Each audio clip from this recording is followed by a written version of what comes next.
नमस्कार मित्रों, मैं अनीता श्रीवास्तव आपका हार्दिक अभिनंदन करती हूँ।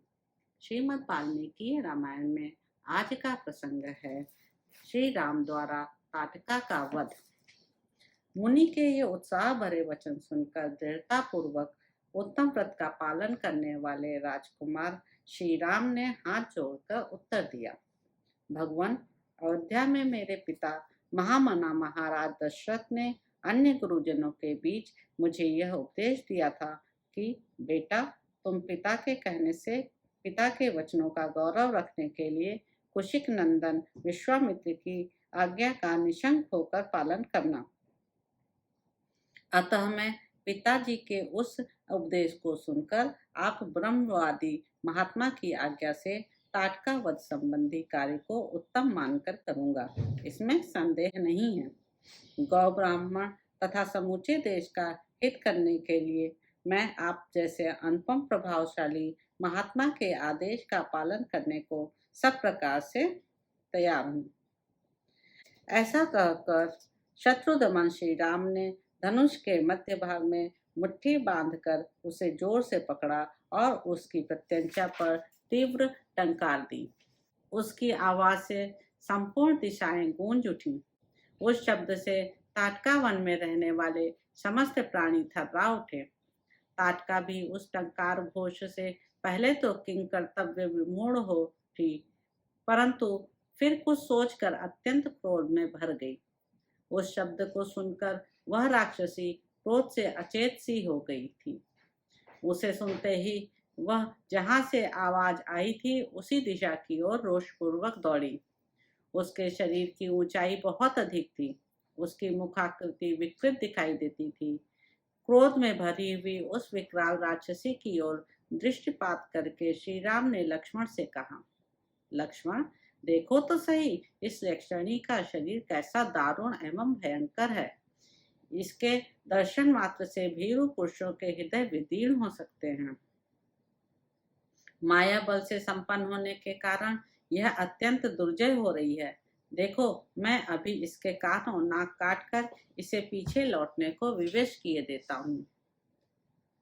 वह अपने स्त्री स्वभाव के कारण रक्षित है, अतः मुझे इसे मारने में उत्साह नहीं है।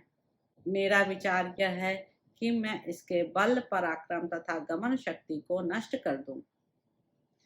श्री राम इस प्रकार कह ही रहे थे कि क्रोध से अचेत हुई ताटका वहां आ पहुंची और एक बाह उठाकर गर्जना करती हुई उन्हीं की ओर झपटी। यह देखकर ब्रह्मर्षि विश्वामित्र ने अपने हुंकार के द्वारा उसे डांट कर कहा, रघुकुल के इन दोनों राजकुमारों का कल्याण हो, इनकी विजय हो। तब ताटका ने उन दोनों रघुवंशी वीरों पर भयंकर धूल उड़ाना आरंभ किया। वहां धूल का विशाल बादल सा छा गया। उसके द्वारा उसने श्री राम और लक्ष्मण को 2 घड़ी तक मोह में डाल दिया। तत्पश्चात माया का आश्रय लेकर वह उन दोनों भाइयों पर पत्थरों की बड़ी भारी वर्षा करने लगी। यह देखकर रघुनाथ जी उस पर कुपित हो उठे। रघुवीर ने अपनी वाण वर्षा के द्वारा उसकी बड़ी भारी शिलावृष्टि को रोककर अपनी ओर आती हुई उस निशाचरी के दोनों हाथ तीखे सहायकों से काट डाले। दोनों भुजाएं कट जाने से थकी हुई ताटका उनके निकट खड़ी होकर जोर जोर से गर्जना करने लगी। यह देख सुमित्रा कुमार लक्ष्मण ने क्रोध में भरकर उसके नाक कान काट लिए, परंतु वह तो इच्छानुसार रूप धारण करने वाली यक्षिणी थी, अतः अनेक प्रकार के रूप बनाकर अपनी माया से श्री राम और लक्ष्मण को मोह में डालती हुई अदृश्य हो गई।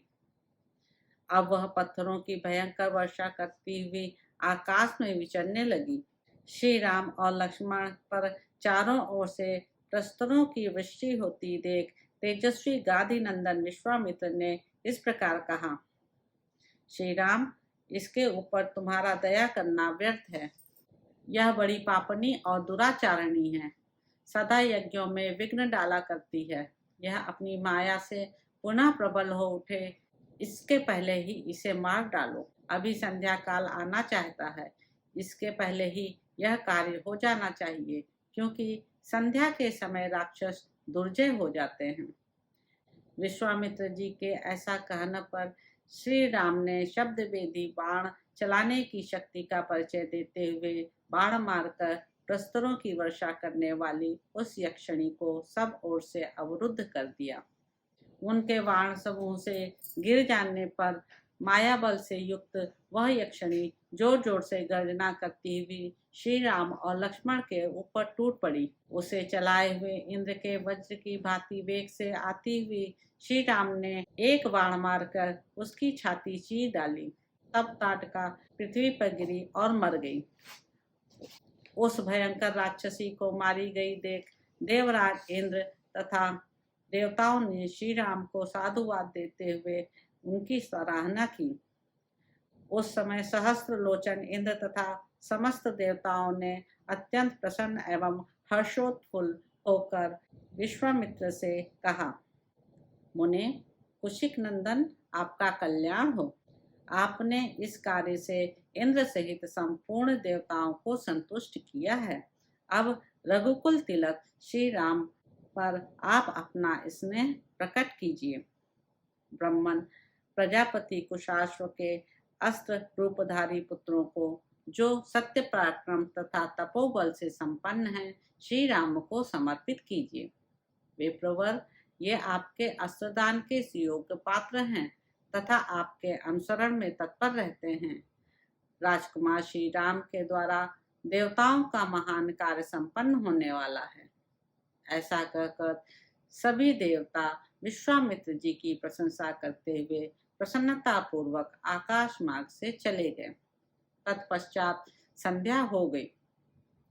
तदंतर ताटका वक्त से संतुष्ट हुए मुनिवर विश्वामित्र ने श्री रामचंद्र जी का मस्तक सूंघ कर उनसे यह बात कही, शुभ दर्शन राम, आज की रात हम लोग यहीं निवास करें, कल सवेरे अपने आश्रम पर चलेंगे।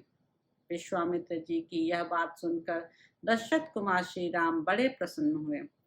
उन्होंने ताटका वन में रहकर वह रात्रि बड़े सुख से व्यतीत की।